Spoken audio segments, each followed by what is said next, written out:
Assalamualaikum warahmatullahi wabarakatuh. Salam sejahtera untuk kita semua. Namo Buddhaya, salam kebajikan, Om Swastiastu, teman-teman semua. Selamat siang, apa kabar? Nah, kebetulan di sini ada Kak Enggar nih. Wih, Kak Enggar lagi bergerak ini. Semoga lancar perjalanan, Kak. Menuju ke sebuah tempat atau sedang kembali ke rumah mungkin?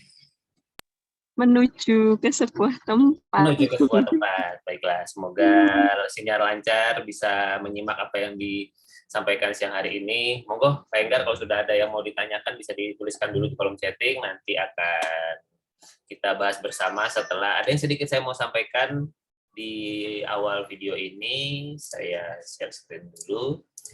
Oke, mudah-mudahan kelihatan ya, Kak Enggar ya. Ini nanti slide-nya akan saya bagikan di grup WhatsApp. Dan sekali lagi terima kasih teman-teman semua. Kita applause dulu buat teman-teman semua yang sudah berkenan untuk ikut belajar di Belajar Composting Online ini. Karena bagi saya ini sebuah hal yang sudah saya jalani cukup lama dan saya merasakan betul manfaatnya dan bersyukur sekali kalau akan semakin banyak teman-teman yang mau belajar composting, mulai memupuk kepedulian terhadap sisa bahan organiknya dan mulai berpikir nih sisa bahan organik akan jadi apa dan akan diapakan. Nah, mudah-mudahan apa yang kita pelajari selama seminggu ini dan grup WhatsApp masih akan ada sebulan ke depan, sekitar 4 minggu ke depan. Jadi kalau teman-teman sudah praktek, sudah mengalami banyak hal gitu ya, apa hal-hal yang mungkin terjadi di selama perjalanan bisa disampaikan ya, bisa kemudian nanti bisa kita obrolkan bersama di grup WhatsApp untuk nanti kita sama-sama juga berbagi mungkin hasil compostingnya dan sebagainya. Sekali lagi, kalau praktek baru bisa dievaluasi. Kalau belum praktek ya mungkin nanti dievaluasinya nanti setelah kemudian sudah praktek ya. Oke, sedikit perkenalan lagi. Saya Andito, saya tinggal di Jakarta Timur, di Cipinang Muara. Saya praktisi composting sejak tahun 2014. Saya ayah dari 2 anak homeschooling. Nah, kayak Enggar udah tahu ini ya. Saya anak dari 2 anak homeschooling. Saya juga hari-harinya sebagai digital marketer dan konsultan, serta edukator dari Gaya Hidup Sehat. Dan bersyukur sejak tahun 2017 membantu lebih dari 100 sahabat memiliki instalasi hidroponik dan komposter di rumahnya, dan sharing edukasinya tidak hanya di perorangan namun juga diundang juga ke instansi, ke sekolahan, ke tenaga kejaksaan, bikin workshop di PLN, lalu kemudian membantu CSR beberapa perusahaan yang ingin memberdayakan warga-warga binaannya di dalam dunia perkomposan, bikin sharing-sharing dan pelatihan, lalu tidak hanya di sekitaran Jakarta, tapi juga sampai ke keluar kota, sampai di NTT, di Banten gitu ya, Jawa Timur. Terakhir tuh di akhir tahun kita sempat sampai di NTB, di sebuah dusun di Aikmual, lalu kemudian sempat di Bali juga, di sharing-sharing hidroponik di sana, dan ini sebagai penutup tahun berbagi di teman-teman Jawa Barat untuk memberikan katakanlah semangat dan motivasi bahwa memilah sampah itu mudah dan bisa dilakukan dari rumah. Yang jelas manfaatnya banyak banget. Ini juga waktu pandemi tidak hanya secara langsung, justru pandemi itu jadi secara online juga banyak yang ingin memberikan katakanlah perhatian lebih kepada lingkungan sekitarnya, baik secara urban farming maupun secara composting.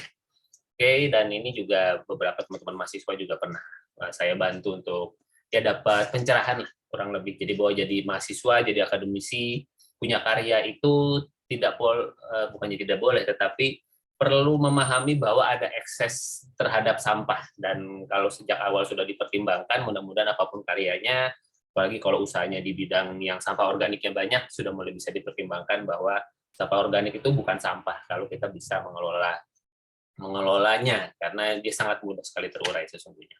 Oke, 8 angka mudah. Nah, kenapa 8? Padahal keluarnya cuma 7 kali, karena langkah ke-8-nya akan ada di tujuh kali ini. Oke, langkah pertama mindset teman-teman semua. Karena itu di awal pertama saya minta teman-teman untuk menuliskan apa yang menjadi alasan, tujuan, karena memang ini yang menjadi fondasi langkah ke depannya. Kalau boleh diceritakan, saya 8 tahun bukan bertahan ya, tapi menikmati sih lebih tepatnya. Mensyukuri, menikmati proses composting yang saya jalani ya karena saya punya ini. Saya punya mindset-nya dan itu yang saya bagikan ke teman-teman bahwa ratusan ribu ton teman-teman semua sampah yang dihasilkan setiap harinya. Jadi jutaan ton per tahun dan itu di tahun 2019. Di tahun 2022 secara normalnya harusnya nambah gitu ya, karena pola konsumsi kita bertambah, jumlah penduduk kita bertambah, kemarin pandemi jadi banyak yang pakai kirim-kirim barang, kemasan dan sebagainya, harusnya bertambah kalau kemudian pola persampahan kita masih seperti sebelumnya. Nah, jadi kalau misalnya itu terus terjadi, ya lama-lama kemampuan TPS dan TPA kita akan semakin menipis. Saya nggak tahu di tempatnya teman-teman semua apakah kemudian mengalami hal yang sama gitu ya, mulai tidak diambil sampahnya dan sebagainya. Ya itu tidak ada jalan lain karena mau buang kemana?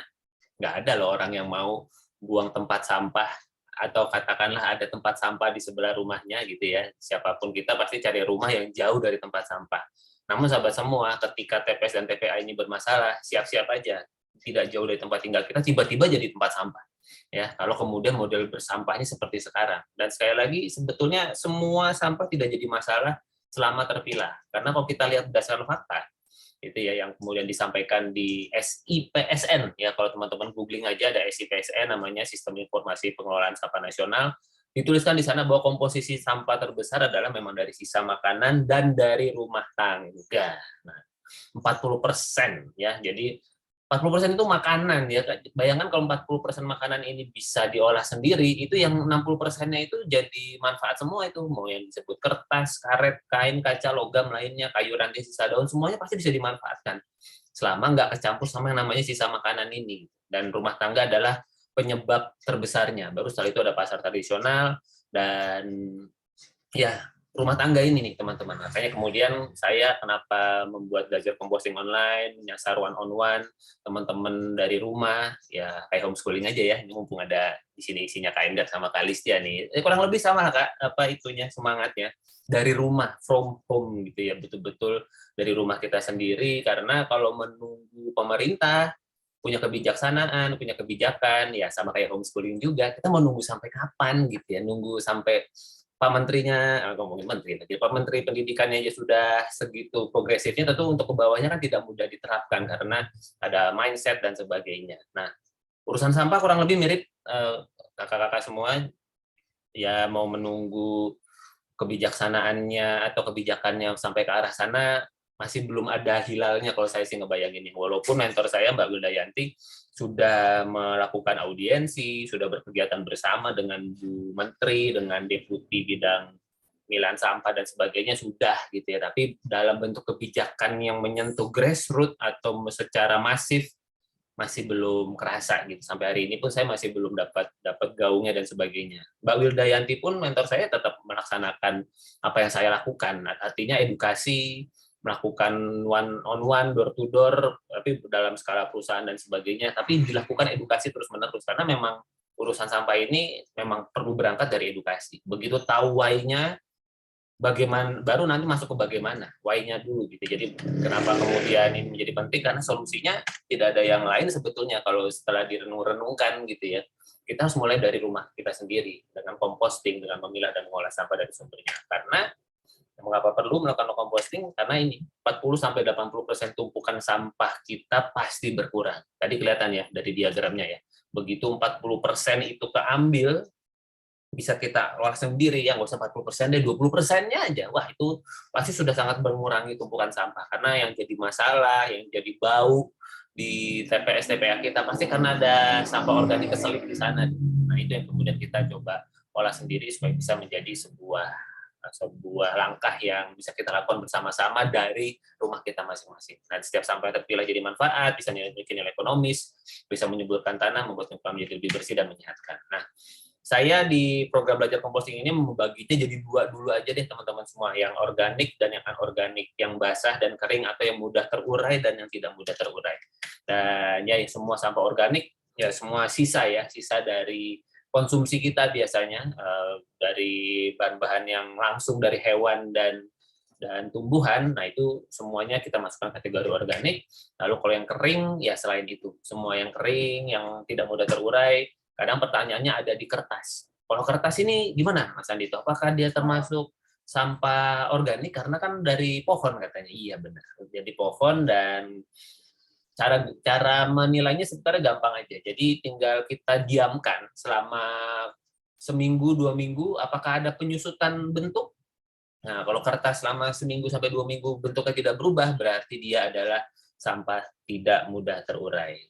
Kalau daun pisang misalnya kita diamkan lebih dari seminggu aja itu udah nyusut tuh, udah jadi menguning. Nah, tandanya apa? Dia adalah sampah organik. Tapi kalau kertas, katakanlah kita simpan sampai 1-2 tahun pun yang mungkin jadi menguning tapi sedikit. Bayangkan proses terurainya itu bertahun-tahun gitu. Jadi dia belum termasuk sampah organik yang mudah terurai. Begitu ya teman-teman semua. Dan prinsip 3R, sahabat semua, saya ingin mengajak juga teman-teman semua sebelum kita masuk ke penanganan atau kemudian ke recycle atau masuk ke reuse, kita masuk ke reduce dulu. Jadi kita pastikan kita berusaha mengurangi dulu apa-apa yang bisa kita hasilkan di dalam setiap harinya. Mengurangi itu artinya mengurangi yang udah jelas-jelas nggak bakal dipakai lagi. Sesuatu yang sifatnya sekali pakai. Jadi yang paling gampang sebetulnya belanja sih teman-teman semua ya. Jadi kalau kita bisa belanja ke pasar tradisional, setidaknya untuk bahan-bahan yang jelas-jelas basah, yang pasti plastiknya kalau pakai plastik pasti kebuang plastiknya. Misalnya apa? Belanja ayam, belanja ikan, belanja tahu. Itu kalau pakai plastik nggak mungkin dipakai lagi biasanya.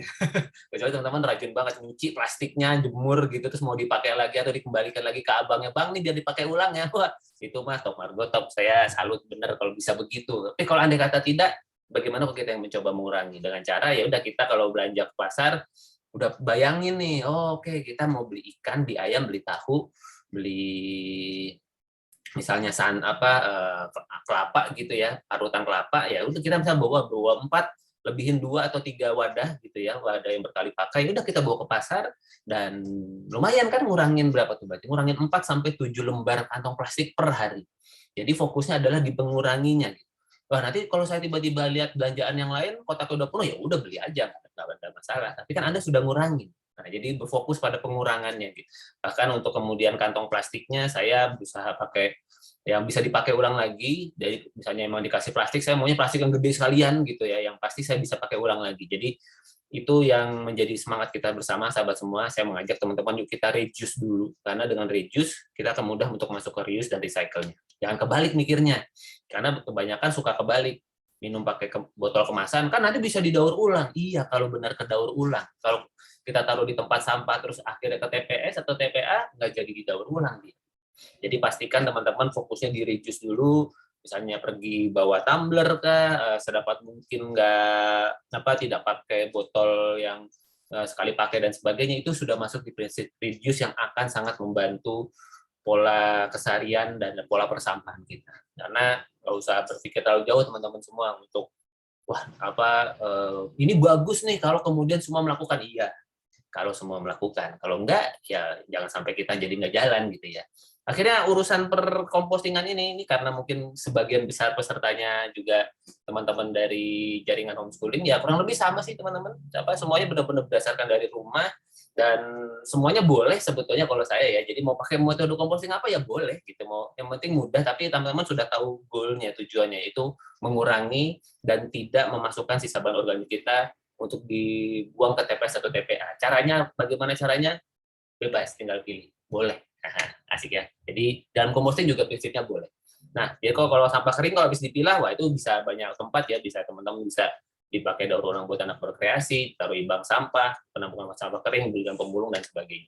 Ini beberapa aktivitas dulu, saya belum ngulangin lagi, tapi sempat menyetorkan sisa bahan kering saya ke bank sampah di dekat rumah.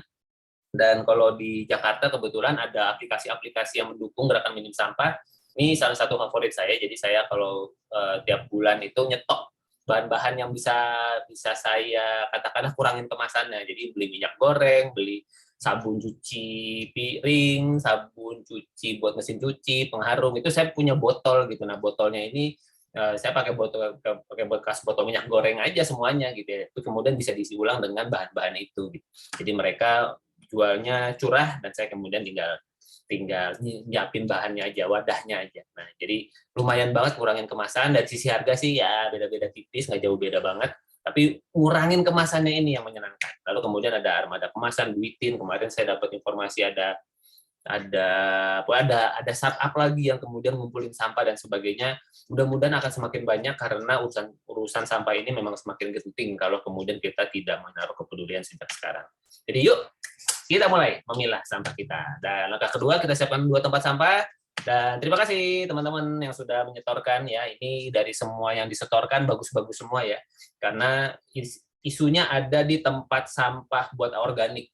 Jadi yang tempat sampah organik pastikan dia wadahnya tertutup, tidak ada plastiknya, karena kalau berdasarkan pengalaman teman-teman tetap memilah tetapi ada kantong plastiknya. Nah, saya suka nanya, itu kantong plastiknya nanti dipakai lagi gitu atau kemudian dibuang? Dibuang ya jangan.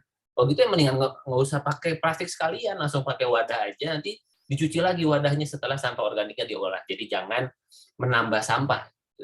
Tujuannya sebenarnya seperti itu. Dan kalau untuk sampah anorganiknya bebas ya, mau berlubang-lubang atau kemudian pakai plastik nggak ada masalah karena dia clean, jadi aman.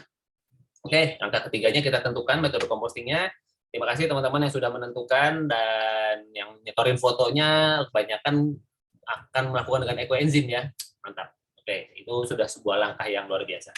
Dan mengingatkan kembali mengenai metode composting, ada lubang organik bisa, ini yang paling simpel ya teman-teman ya, kalau ada tanah di pemukiman kita, misalnya di dalam satu komplek ada tanah kosong, ya udah kita bisa nanam sampah organik kita di sana. Tentu kalau perlu koordinasi sama aparat atau RT RW setempat ya sampaikan saja saya mau menanam atau mendaur ulang sisa bahan organik di tanah itu gitu selama nggak dipakai. Jadi tujuannya bukan buang sampah. Jadi pastikan teman-teman tidak membuang yang plastik yang anorganik semuanya di tempat itu. Hanya yang organiknya aja. Mungkin awalnya kelihatan aneh, namun lama-lama teman-teman bisa lihat nanti sambat laun akan ada kesuburan yang terjadi, ada benih-benih yang bertumbuhan dan sebagainya. Itu adalah sebuah hal yang baik.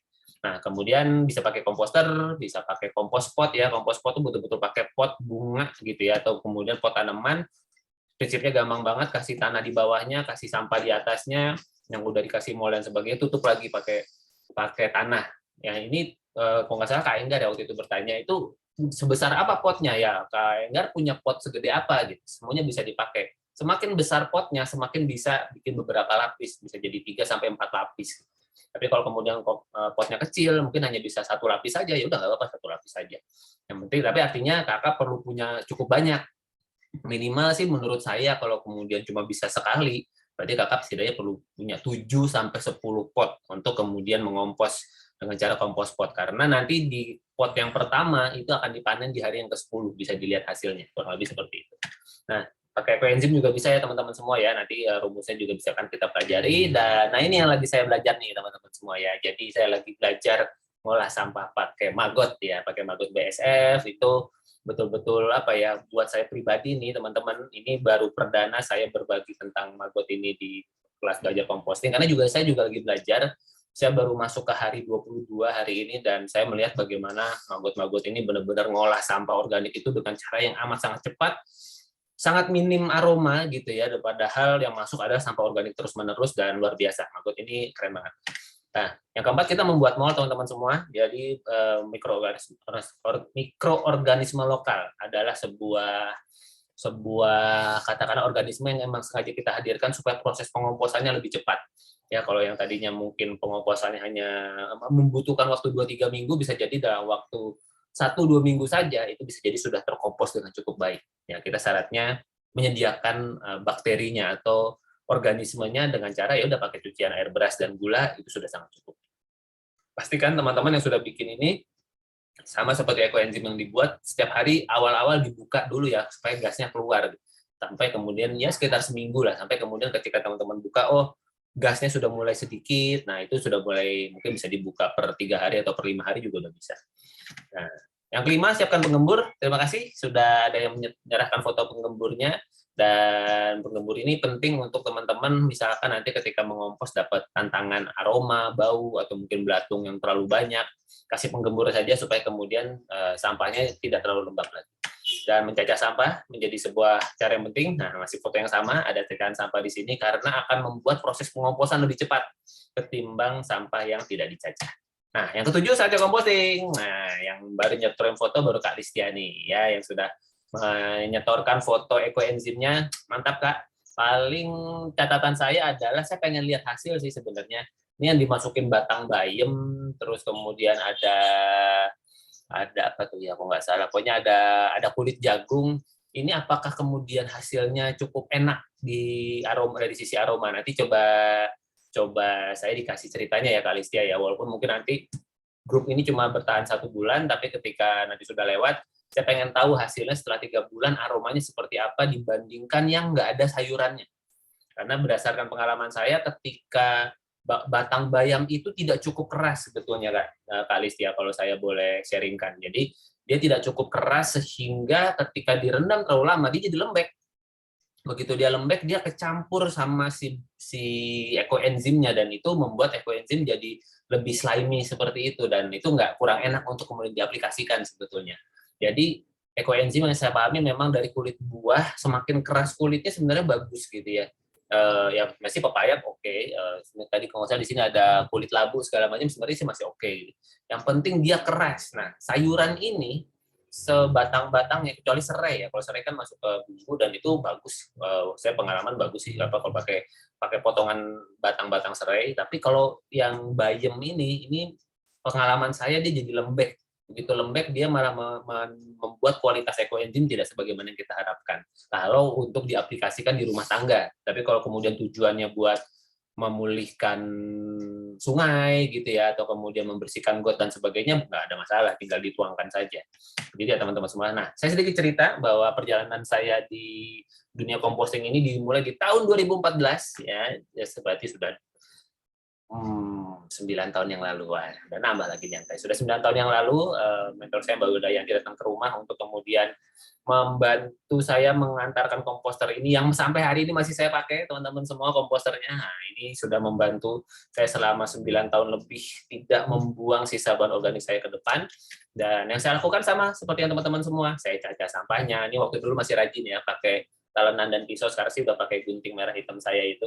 Lalu kemudian saya berikan mol, dulu molnya dalam bentuk botolan, jadi ada bakteri yang dikemas seperti itu, dan ternyata kita bisa ganti dengan air beras dan gula yang lebih mudah.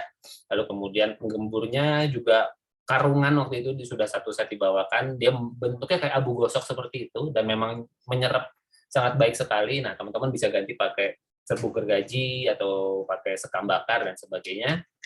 Sebetulnya pakai dedaknya ayam itu juga bisa. Nah, saya lagi coba pakai dedak buat menggemburkan sisa bahan organik saya yang di maggot, itu bagus banget untuk kemudian dia membuat sampah yang lembab jadi gembur, dan kemudian udah kita masuk ke dalam komposter dan bisa dipanen dalam waktu 10 sampai 14 hari. Nah, ini hasilnya teman-teman, saya dapat pupuk cair, saya dapat pupuk padatnya gitu ya, dan hasilnya ini kemudian bisa saya pakai lagi untuk bertanam. Nah, kalau ekoenzim juga saya bisa pakai buat bersih-bersih. Lalu kemudian, nah ini langkah ke-8-nya. Jadi apa langkah ke-8-nya?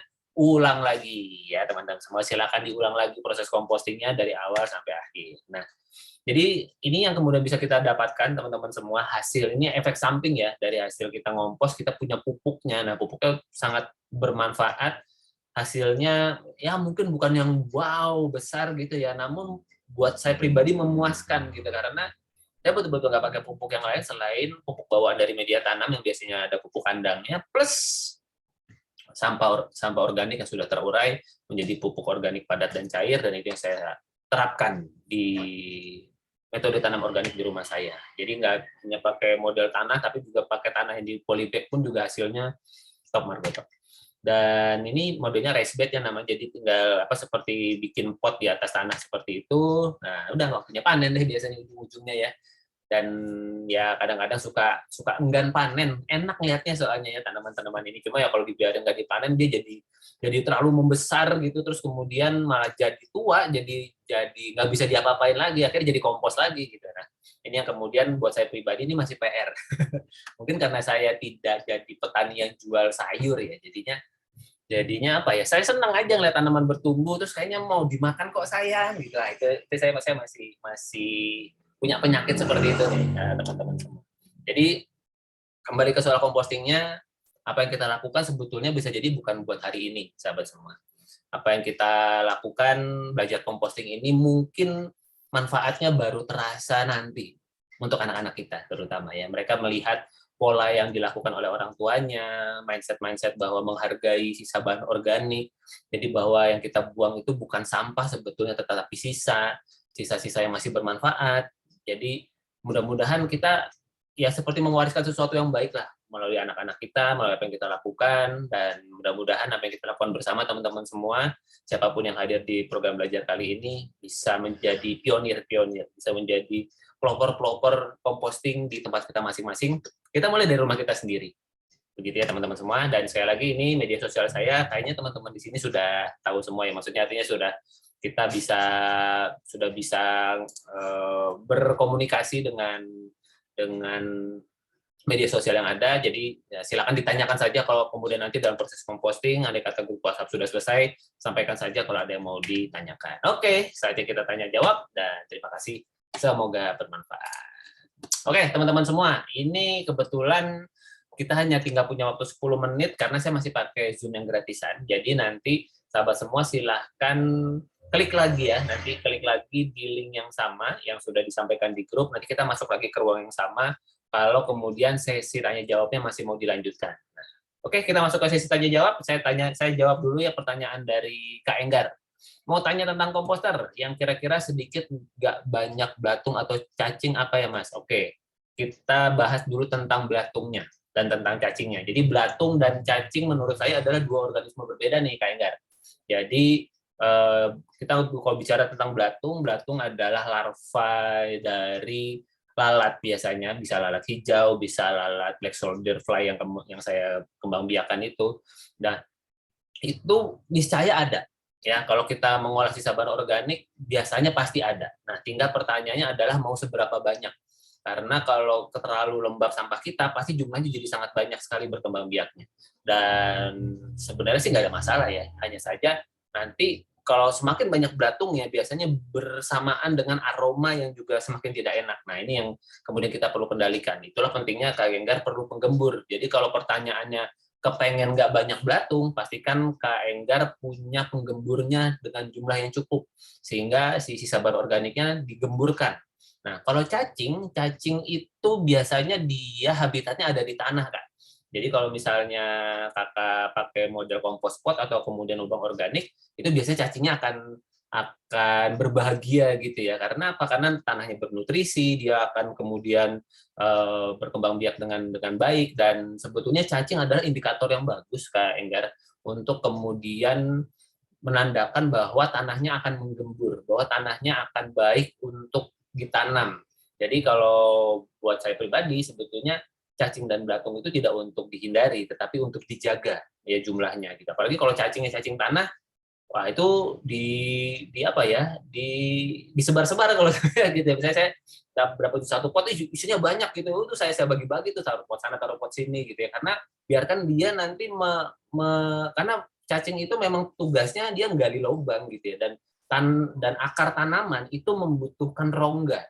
Dia kalau tanahnya terlalu liat itu malah mati tuh biasa tanamannya. Karena apa, si akarnya itu nggak bisa berkembang kemana-mana. Tapi dengan adanya si cacing yang dia berjalan-jalan di antara tanah itu membuat banyak rongga sehingga akar itu jadi malah bisa membesar dan menyerap nutrisi lebih baik.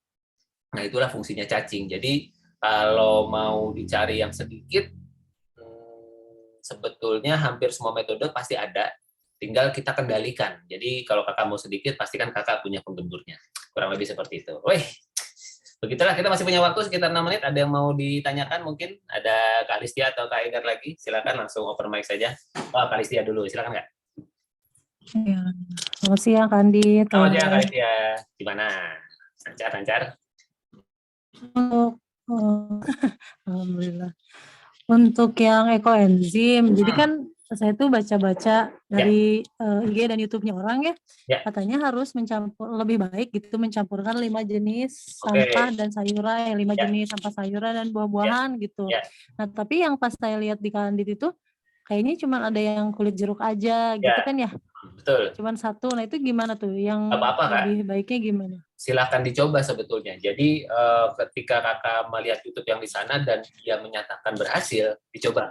Nah, saya juga pengen tahu sebetulnya. Cuma kenapa saya menyampaikan tentang batang sayuran ini, saya tidak terlalu merekomendasikan. Kalau dari sisi saya, mungkin karena saya bukan praktisi yang, saya nggak tahu ya dari YouTube itu apakah dia punya tujuan buat dikomersilkan dan sebagainya gitu ya. Karena kan kalau saya goalnya bikin ekoenzim adalah untuk mengolah sampah, ya, untuk kemudian saya pakai secara pribadi, secara mandiri, tidak untuk skala industri dan sebagainya. Jadi kalau misalkan memang dari risetnya itu menunjukkan demikian, ya silakan saja gitu ya. Bahkan itu menurut saya sangat menjadi menarik kalau kemudian hasilnya bisa oke. Nah, berdasarkan pengalaman saya, kalau sisa seperti batang bayam tadi, kalau terlalu lama direndam, dia lama-lama jadi lembek sebetulnya. Dan itu mempengaruhi tekstur dari hasil ekoenzim itu sendiri. Nah, namun jangan langsung diulang, Kak. Biarin aja dulu. Yang udah tadi Kakak sudah bikin, ekoenzim yang sudah ada batang bayamnya, diterusin aja. Nanti kita bisa kita lihat bagaimana nanti hasilnya sampai 3 bulan ke depan. Kalau ternyata aromanya oke, teksturnya oke, tidak slimy sebagaimana yang saya bayangkan, berarti berhasil si ekoenzimnya dan bisa dipakai, dan Kakak bisa praktekkan, coba pakai buat cuci piring, pakai buat ngepel, pakai buat ngambil minyak di kompor. Kalau kemudian hasilnya kesat dan mantap, lanjutkan gitu. Begitu sih Kak kalau buat saya. Jadi no problem, silakan dicoba mana yang paling bagus. Malah kalau bisa Kakak punya beberapa, mumpung di awal, percobaan sekalian gitu ya. Ini gimana kalau satu jenis, ini gimana kalau 2 jenis, ini gimana kalau Pak ada sayur dan buahnya sebagaimana yang Kakak pelajari di sana misalnya. Coba nanti hasilnya Kakak bandingkan. Saya mungkin bisa bilang begini karena saya membandingkan dari hasil yang satu jenis buah, beragam buah, yang sempat kemasukan apa waktu itu ya. Pokoknya saya memang sempat ada kayak semacam batang sayuran yang saya masukkan, tapi kemudian saya berkesimpulan, wah ternyata memang hasilnya nggak se-oke kalau cuma kulit buah aja ya gitu ya. Atau kemudian kalau dari batang, jadi semakin keras batang semakin bagus, seperti misalnya serai gitu. Nah itu hasilnya bagus karena nanti sisa residunya itu tetap mereka gitu ya. Hanya saja kemudian bentuknya sudah lebih kecil, lebih keset dan sebagainya. Begitu sih Kak Listia. Jadi lanjutkan. Silakan, ada lagi yang mau disampaikan, Nah, ditanyakan? itu nantinya si kulit-kulit itu tuh akan hancur bersatu dengan air atau gimana ya sisanya tuh? Nah, Kalau berdasarkan misalnya kan pengalaman ini kan saya, 3 bulan ya. itu biasanya nggak hancur-hancur Kak, tapi lembek gitu ya. Artinya misalnya kita keluarkan, terus kita coba pegang, ya dia hancur gitu ya. Tetapi di dalam botolnya sendiri dia tetap bentuk yang sama gitu, tetap bentuk yang utuh. Nah, itulah menurut saya enzim yang mau diekstrak dari mereka. Jadi bukan menghancurkan gitu ya. Jadi justru mereka dalam bentuk yang utuh, apa yang ada di dalam diri mereka terfermentasi dengan ada hadirnya gula merah, dan dalam prosesnya cukup lama gitu ya, dalam prosesnya, dan ya itu yang nanti kemudian menjadi sebuah hasil yang asik deh nanti selama 3 bulan ke depan. Begitu Kak Listia. Terus sisanya kemanain? Sisanya kemanain? Kakak rencananya gimana? Nah, saya kan karena di sini nggak ada tanah ya, nggak ada tanah. Ini semenan semua depan belakang. Makanya saya pilih ekoenzim gitu. Tapi ternyata kan ada tanaman sama sekali gitu cuman... Kak, yang di pot gitu? Ada nanam-nanam apa? Ada. Nah itu. Ada punya orang. Ada punya orang bukan punya saya. Belum tanam-tanam. Nah, jadi milihnya ekoenzim karena menurut saya ini pakai air gitu, nggak perlu tanah gitu. Nah, tapi kemudian mikir lagi, terus ini apa tuh sisa-sisa daging-dagingan gimana? Karena kan atau nasi misalnya dari periuknya, karena saya nggak pakai apa tuh rice cooker, yang penanak nasi, nggak pakai rice cooker. Saya kan masaknya gitu pakai ini ya. Itu kan pasti ada sisanya kan yang nempel-nempel itu. Bingung juga kalau gitu kan berarti mau nggak mau harus dikompos gitu ya Kak? Saya sih ya bukan mau nggak mau ya, boleh Kak. Kurang nih saya pakai jurusnya Bapak. Pokoknya saya pakainya boleh dikompos, boleh enggak. Kan masing-masing ada konsekuensinya gitu. Tapi kalau karena ini kita di belajar composting online, saya menyarankan untuk dikompos ya.